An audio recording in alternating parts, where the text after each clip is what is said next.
Well, good morning, and welcome to the Morning Report. My name is Willie Lawson. I hope you are well. It is Monday. I trust, again, some of us stayed up too late watching football last night. It does it seem like those games are just lasting into the next day? Now, yesterday was an overtime game, so of course it lasted longer. But golly, we were in the fourth quarter about 11 o'clock. It seemed crazy.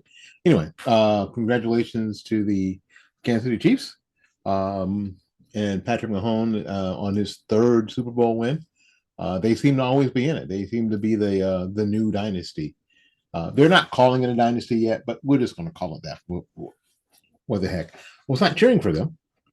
I was hoping to see Brock Purdy win a Super Bowl. You know, a guy who went from the last pick in the last round of his draft to winning a Super Bowl now. Playing in one and being a starting quarterback and playing actually pretty well. Incredible accomplishment. Congratulations, Mr. Purdy. Purdy is a believer too, and seems to be a really good guy. I don't know. We don't know these people. We don't know any of these people, but he seems to be a good guy. So I was kind of cheering him on, hoping that they'd be able to pull it out. The defense would hold, but they didn't. And the greatest part about watching a game like that you don't have a rooting interest, when it's over, if it doesn't work out the way that you thought, you're mildly disappointed, but you can move on pretty quickly. Alrighty. Okay. Today we talk about three things.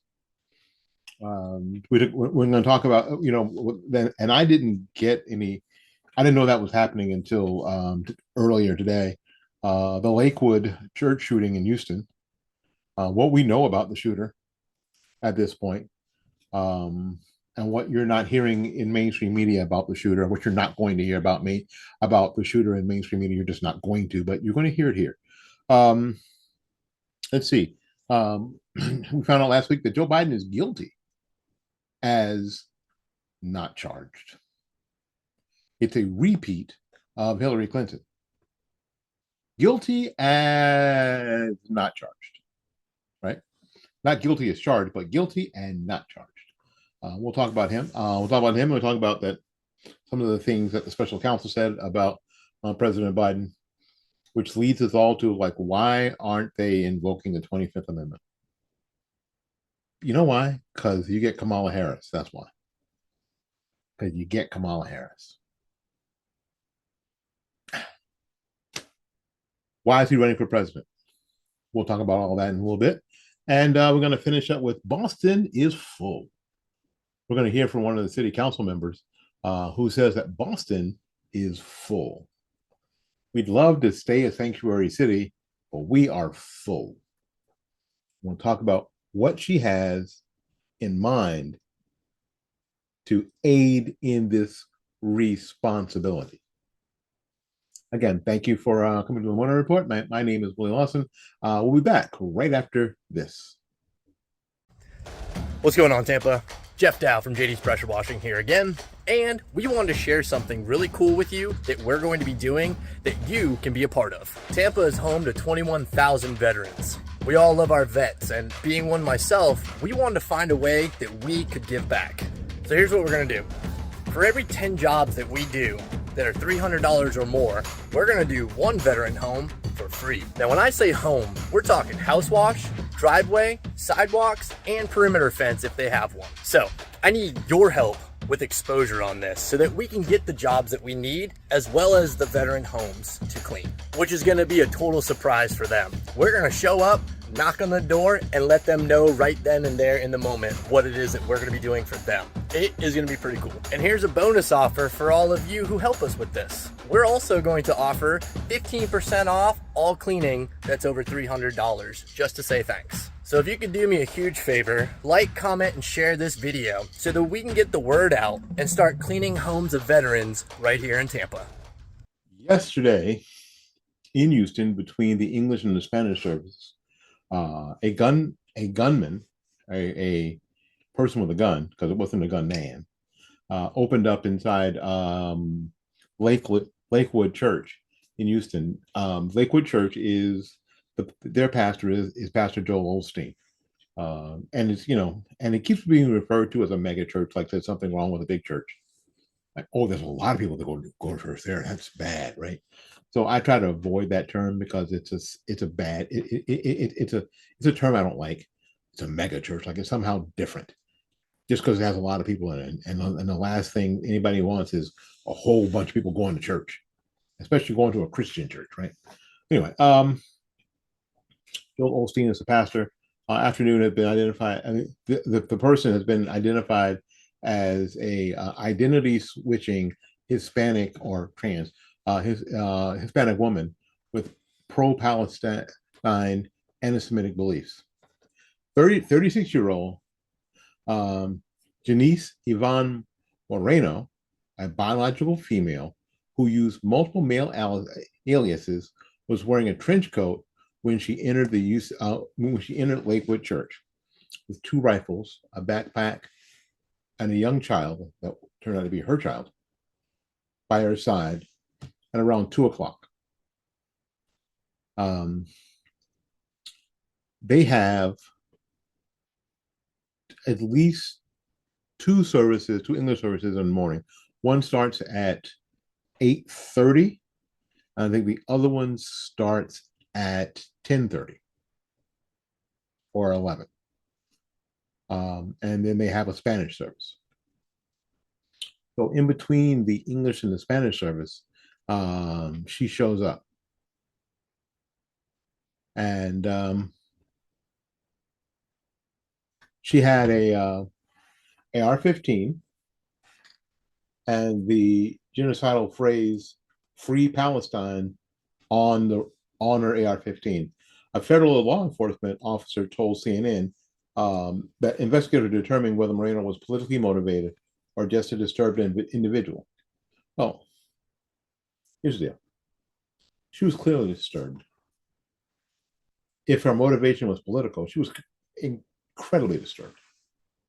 If indeed her motivation was political, or she was just crazy as hell. However you slice it, of course she was mentally disturbed. According to Commander Christopher Hasek of the Houston Police Department's Homicide Division during Monday's press conference, the sticker simply said Palestine on the long gun's butt stick. In addition to the Anderson manufacturing AR-15, which she used to carry out the church shooting. Moreno possessed a .22 caliber rifle by Blue Line Solutions on her person, but it was not fired at the time. So she came in with two guns.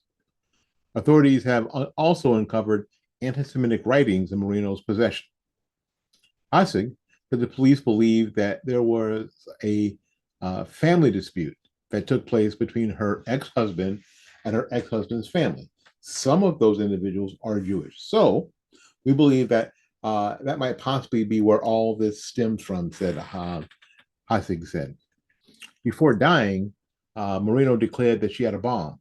Although the bomb squad later searched the premises and found no evidence of explosives in Moreno's back pocket car, the shooter also sprayed some type of substance on the ground, but the investigators are still not sure what it is.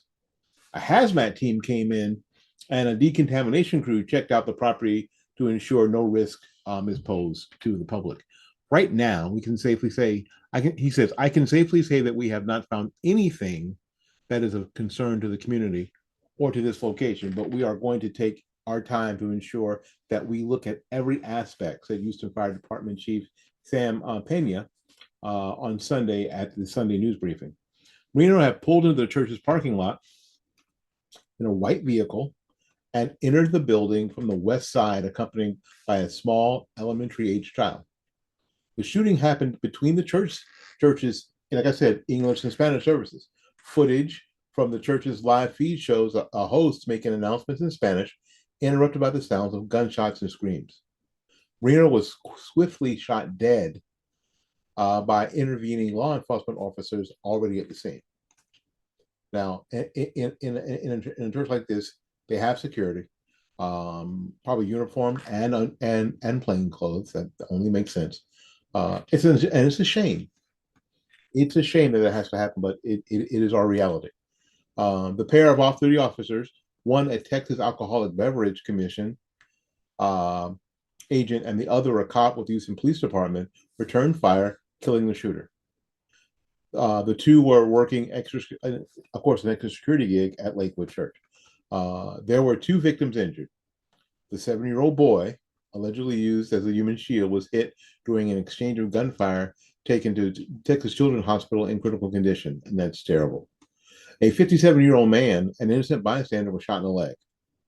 The child caught in the crossfire suffered a gunshot to the head and remains hospitalized. Moreno is a child's biological mother. She posted a mom's life video. I mean, we're not going to show all this. And so, according to some court documents obtained by a local TV station, Moreno was in a messy divorce and custody battle.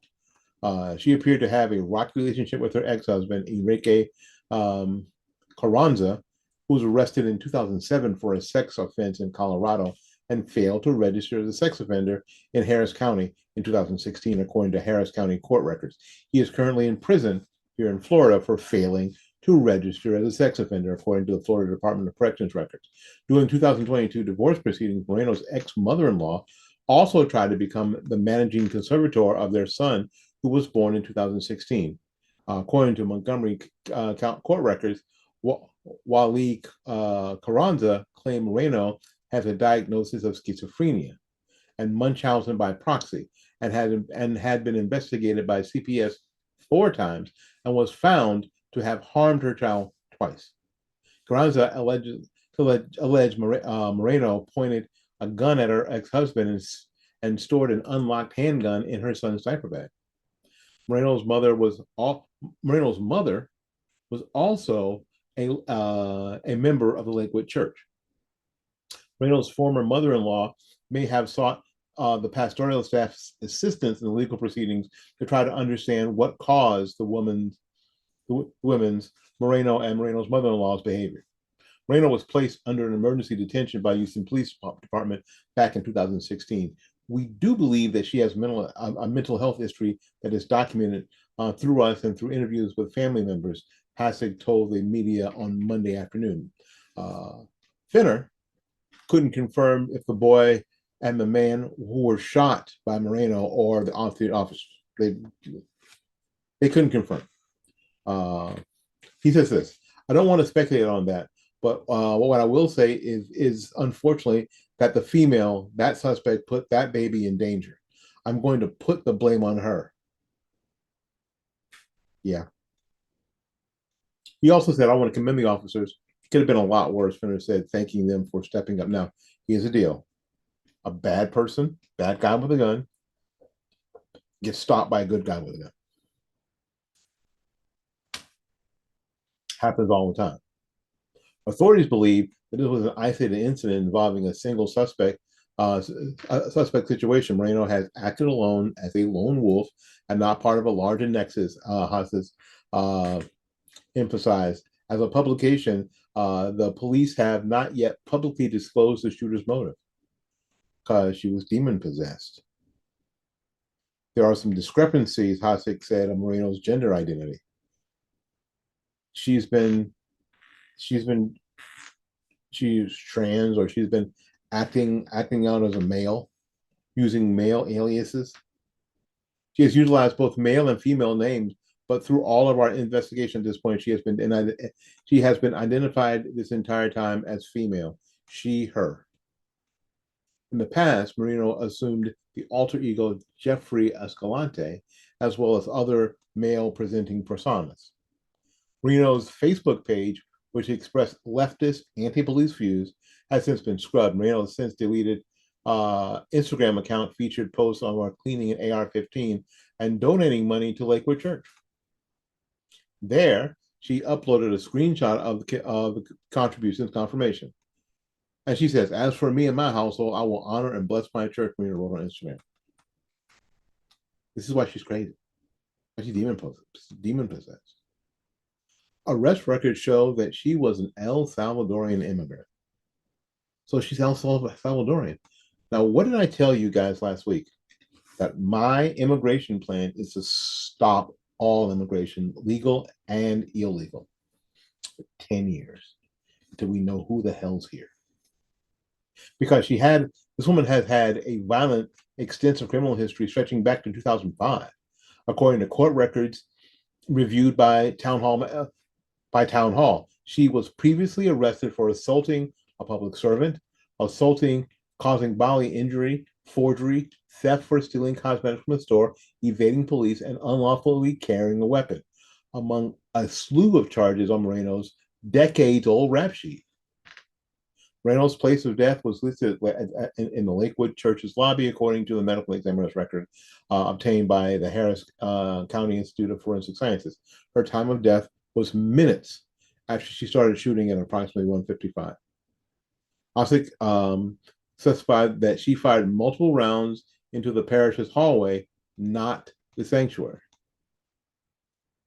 Authorities searched the home Sunday night at the Conrose neighborhood, roughly a 50-minute drive north of Lakewood Church, in connection with the shooting. A Bureau of Alcohol, Tobacco, and Firearms Explosives spokesperson told CNN and the AFT Houston division was involved in multi-agency search, but declined to provide details on what the officials were searching for. Governor Abbott offered the state's full support and resources, including aid of the Texas Rangers to help Houston.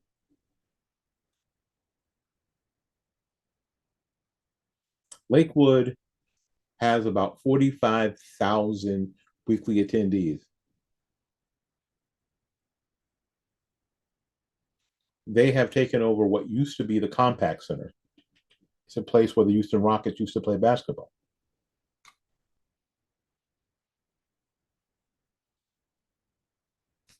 Pastor Osteen posted on X, "God will guide us through the darkest of times." All you can do. So all you can do is pray. That's all you can do is pray. It's terrible for everybody there. It's terrible for that child. This woman, Janice Yvonne Moreno, 36 years old, obviously suffering badly.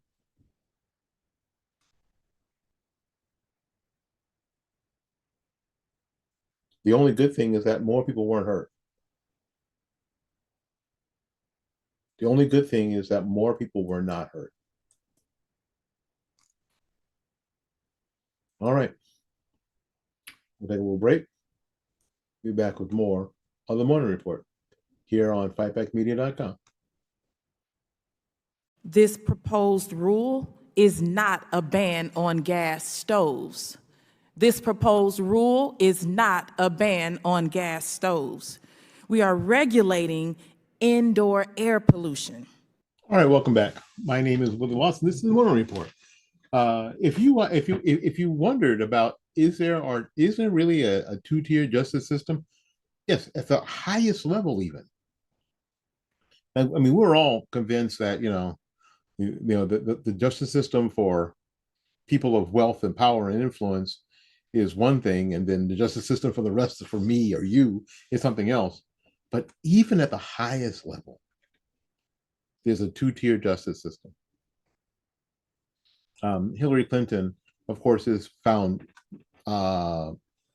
liable of having top secret documents on an unsecured server that was, I don't know, in somebody's bathroom or whatever it was, and thousands of emails just disappeared, but was not charged. What's his face came out from the DOJ and said all these things were true, and then nothing happened, and they weren't going to do anything about it. Here's the executive summary from the Biden case. The executive summary starts like this: "We conclude that no criminal charges are warranted in this matter. We would reach the same conclusions even if the Department of Justice policy did not foreclose criminal charges against the sitting president." Really? Our investigation uncovered evidence that President Biden willfully retained and disclosed classified material after his vice presidency when he was a private citizen. These materials included: one, marked classified documents about military and foreign policy in Afghanistan; two, notebooks containing Mr. Biden's handwritten entries about issues of national security and foreign policy implicating sensitive intelligence sources and methods. FBI agents recovered these materials from the garage, offices, and basement den in Mr. Biden's Wilmington, Delaware home. However, so yes, he had stuff he had them and had shared, right? That's what they said. However, for reasons summarized below, we conclude that the evidence does not establish Mr. Biden's guilt beyond a reasonable doubt. Is that what they're trying to? That doesn't even make any sense. But anyway, prosecution of Mr. Biden is also unwarranted based on our consideration of the aggravating and mitigating factors set forth in the Department of Justice's principles of federal prosecution. For this reason, we decline prosecution of Mr. Biden. Mr. Biden would likely present himself to a jury as he did during our interview of him, as a sympathetic, well-meaning, elderly man with a poor memory. I'll read it again. Mr. Biden would likely present himself to a jury as he did during our interview of him, as a sympathetic, well-meaning, elderly man with poor memory. So he would be too old, too frail, and too senile. Hers conclusion ensures that Biden, unlike his expected 2024 presidential rival Donald Trump, would not risk prison time for mishandling sensitive government documents. But it could cause further embarrassment for Biden, who's 81, as he tries to convince voters that he's not too old to serve another 4-year term. Biden has also sought to draw contrast with Trump on issues of personal ethics and national security. I'm charged with the very same thing. Trump has described the 4 criminal prosecutions he faces, including one for his handling of classified documents, as politically motivated, as he claimed, without evidence, that Biden was behind the state and federal cases. A group allied with the Trump campaign seized on her comments about Biden's memory. If you're too senile to stand trial, then you're too senile to be president, said Alex Pfeiffer, communications directly for the Make America Great Again Incorporated. Joe Biden's unfit to lead this nation. Her wrote that Biden's memory was significantly limited when he was interviewed by members of his prosecution teams. Biden's lawyer said that he had engaged in honest mistakes, not wrongdoings. We heard that there had been people who worked in the Pentagon that had not returned top secret documents back to where they were supposed to be, and it left them on their desk in the Pentagons that had their career taken away from them and went to jail, right? But the dude who was vice president took this stuff home and showed it to other people. Yeah. There's a two-tier justice system, even at the top levels.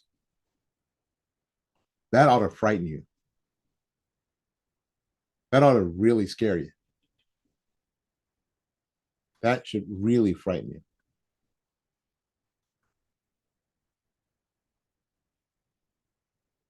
Hers report found that Biden read aloud classified notebook passages to his ghostwriter on at least 3 occasions, recounting meetings in the White House Situation Room.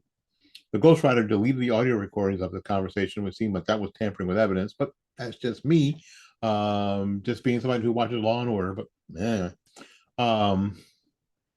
with Biden, after learning that the special counsel's investigation, but kept the transcripts, her said. Her wrote that Biden's actions present serious risks to national security, giving the vulnerability and the extraordinarily sensitive information lost or compromised to America's adversaries.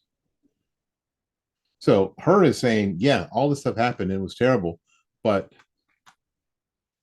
but where is it? Read it to you again. He will likely present himself to the jury as he did with our interview of him as a sympathetic, well-meaning elderly man with a poor memory.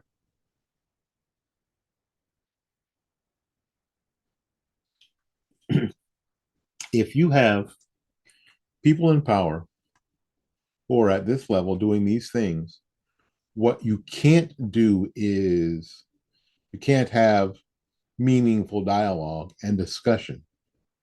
You can't. You have to find a way to rip them out of power. It's just only that's your only choice. That is your only choice. That is your only choice.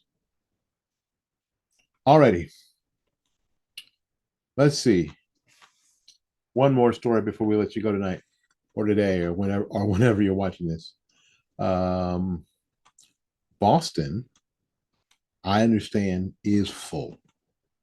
It's full. No more people can get into Boston because it's full, right? But I find it interesting. Let's see if I can find it. I find it interesting the comments of a Boston city council member, because she's got a really really good, not really, not really at all, really good solution for the problem. We're gonna go ahead and let you watch that, and then we're gonna come back, and then we're gonna talk about it a little bit.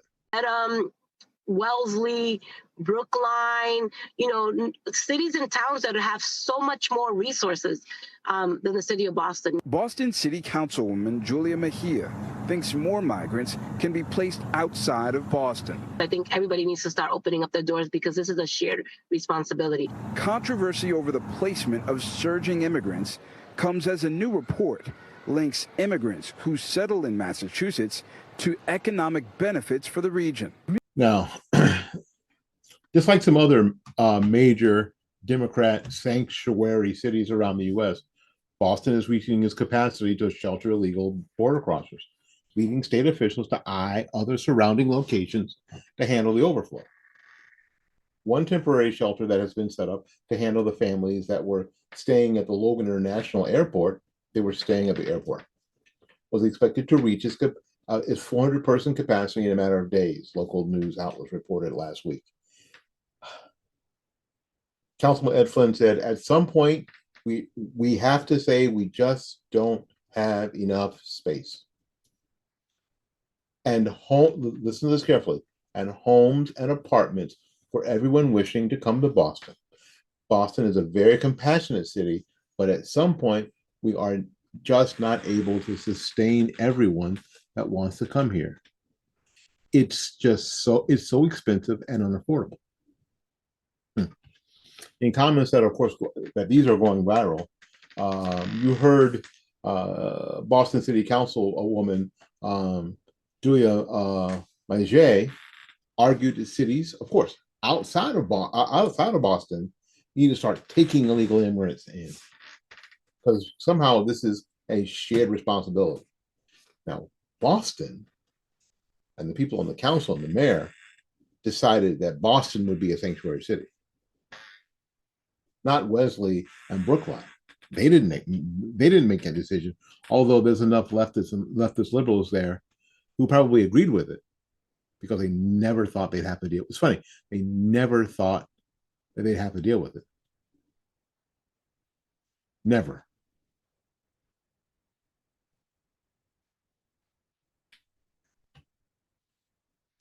I find the whole thing, if it weren't so serious, and if there weren't real humans involved here, it would be hysterical, wouldn't it? It would be Absolutely positively hysterical. But these people, as long as the crisis was in some border town in Arizona or Texas, they could virtue signal until the cows came home. Until, first of all, Greg Abbott and Ron DeSantis started putting people on planes. Hey, San Francisco says they're a sanctuary city. We don't have any resources here. So why don't you go there?